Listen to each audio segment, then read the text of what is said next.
नमस्कार, आदाब, सत श्री अकाल, जय भीम, जोहार। मेरा नाम है नवीन कुमार।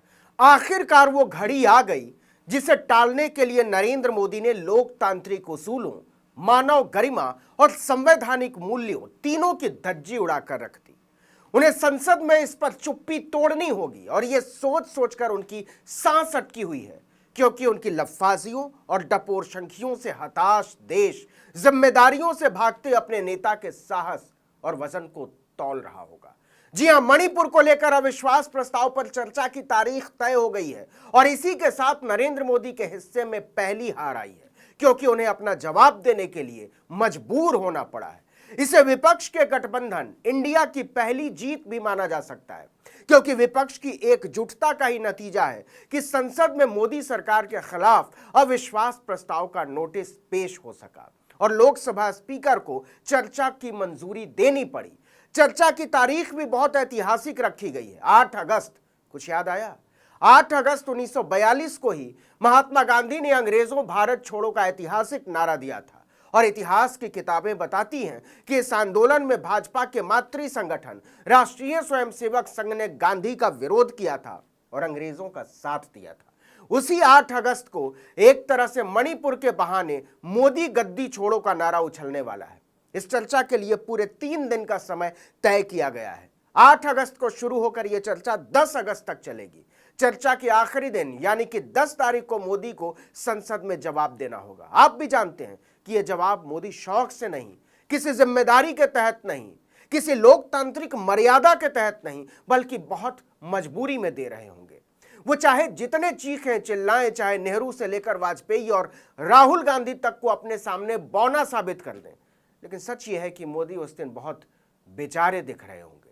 सीधा मतलब यह है कि विपक्ष मोदी को संसद में बुलाने में कामयाब साबित हुआ है। अब तारीख तो तय हो गई है। यह तारीख क्या नया इतिहास बनाएगी, ये तो वक्त बताएगा। लेकिन जैसा कि हम लगातार बता रहे हैं, इस प्रस्ताव से मोदी सरकार को कोई नुकसान नहीं होने वाला है, ना ही सरकार गिरने वाली है। विपक्ष का मकसद सरकार गिराना न था न है। उसका मकसद तो सिर्फ मोदी को सदन में बुलाना था, मणिपुर के मुद्दे पर उनसे सवाल करना था, उनका जवाब मांगना था। तो मकसद विपक्ष का पूरा हो गया। आखिरकार मोदी को संसद में आना पड़ेगा और जवाब देना पड़ेगा। लेकिन यह कितने अफसोस की बात है कि देश के प्रधानमंत्री को देश की संसद में बुलाने के लिए विपक्ष को अविश्वास प्रस्ताव का सहारा लेना पड़ा। अविश्वास प्रस्ताव यानी कि आखिरी रास्ता। लोकतंत्र के मंदिर में ही लोकतंत्र का हनन हो रहा है। विपक्ष जनता की आवाज सदन में नहीं उठा पा रहा है, देश की दुर्गति पर सवाल नहीं कर सकता, महिलाओं की सुरक्षा का मुद्दा नहीं उठा सकता। अगर आवाज उठाई जाती है तो विपक्षी सांसदों को निलंबित कर दिया जाता है, भाषण के हिस्से कार्यवाही से हटा दिए जाते हैं और जैसा कि कांग्रेस अध्यक्ष मल्लिकार्जुन खड़गे ने संसद में बार बार कहा कि बोलते समय उनका माइक बंद करके उन्हें अपमानित किया जाता है, उन्हें जलील किया जाता है। मैं ये सोच के उठा था कि मुझे मौका मिलेगा और बात करने के लिए। मैं पूरे अपने इश्यूज को सदन के सामने रख रहा था और जब 50 लोग अपना 267 पे दिए थे तो मुझे अगर बोलने का मौका भी नहीं मिला, ठीक है, लेकिन कम से कम जब मैं बोल रहा हूं मेरा माइक अचानक बंद करना यह मेरा प्रिविलेज है। अब उसको प्रिविलेज को धक्का, मेरा अपमान हुआ है, मेरे रेस्पेक्ट को आप मेरे सेल्फ रेस्पेक्ट को उन्होंने चैलेंज किया है और सरकार के इशारे पे अगर सदन चला तो मैं समझूंगा डेमोक्रेसी नहीं है। Nothing will go on record. विपक्ष आरोप लगाता है कि राहुल गांधी के खिलाफ साजिश हुई है और यह साजिश इसलिए हुई है कि वो बार बार अडानी और मोदी के रिश्तों पर संसद में सवाल पूछ रहे थे। जब राहुल के सवालों का जवाब नहीं देते बना तो उन्हें संसद से ही बाहर कर दिया गया।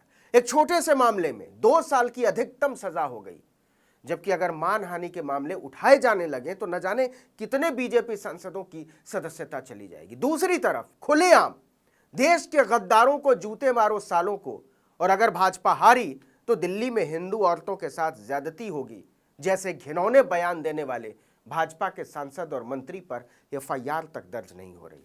2 साल से मामला अदालतों में चल रहा है। विपक्ष पूछता रहा है कि यह कैसा लोकतंत्र है।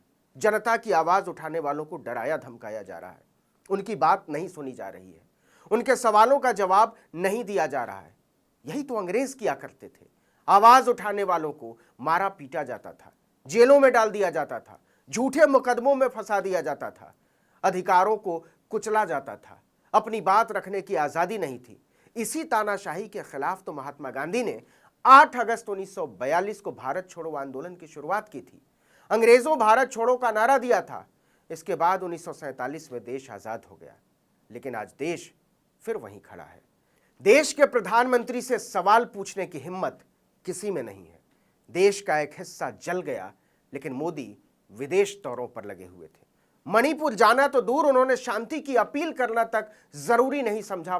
2.5 महीने तक जिस मोदी को दूसरे देशों में मचे घमासान तक की खबर रहती है, इजराइल फिलिस्तीन का मामला हो, रूस यूक्रेन का मामला हो, अफगानिस्तान तालिबान का मामला हो, श्रीलंका का मामला हो, हर जगह मोदी की नजर होती है।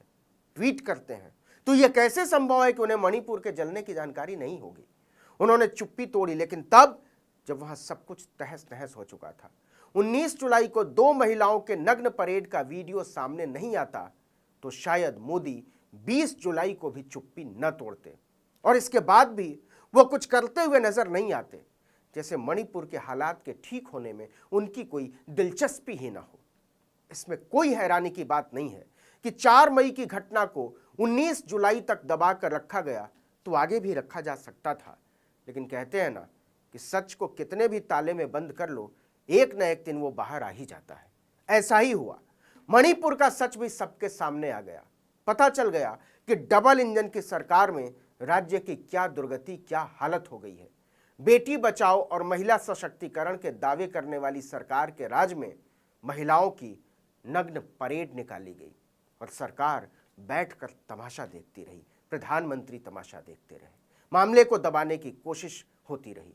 लेकिन 2 महीने बाद मणिपुर की तबाही सबके सामने आ गई। तब जाकर संसद के बाहर मोदी ने घटना पर दुख जताया। तो क्या सिर्फ दुख जताने से जिम्मेदारी पूरी हो गई? नहीं। इसलिए विपक्ष मानसून सत्र के पहले दिन से मोदी के बयान की मांग कर रहा है, लेकिन मोदी संसद से भाग रहे हैं, जनता से भाग रहे हैं। अमित शाह और स्मृति ईरानी जैसे नेताओं को आगे कर दिया, लेकिन विपक्ष ने भी ठान लिया कि जवाब तो मोदी को ही देना पड़ेगा। इसलिए मजबूरन उसे अविश्वास प्रस्ताव वाला रास्ता चुनना पड़ा।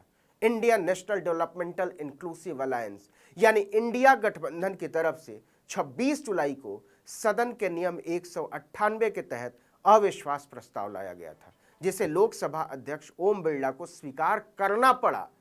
इसी पर अब चर्चा की तारीख आई है। मतलब अब मोदी के सामने इसके अलावा कोई चारा नहीं है कि वो मणिपुर की दुर्दशा पर 10 अगस्त को जवाब दें। ये उनकी मर्जी के खिलाफ है, लेकिन उन्हें ये करना ही पड़ेगा। इस वीडियो में इतना ही, लेकिन अगर आपने आर्टिकल 19 इंडिया को अब तक सब्सक्राइब नहीं किया तो फौरन कीजिए, बेल आइकॉन दबाइए, घंटी जैसी आकृति, लाइक कीजिए और कमेंट करके बताइए हमारा वीडियो आपको कैसा लगा। यूट्यूब पर देख रहे हैं तो हमारे चैनल को सब्सक्राइब जरूर कीजिए। फेसबुक पर देख रहे हैं तो हमारे पेज को लाइक कीजिए। हमारा ट्विटर हैंडल है आर्टिकल 19_इंडिया और मेरा ट्विटर हैंडल है नवीन जर्नलिस्ट। आप मुझे भी ज़रूर फॉलो करें। नमस्कार।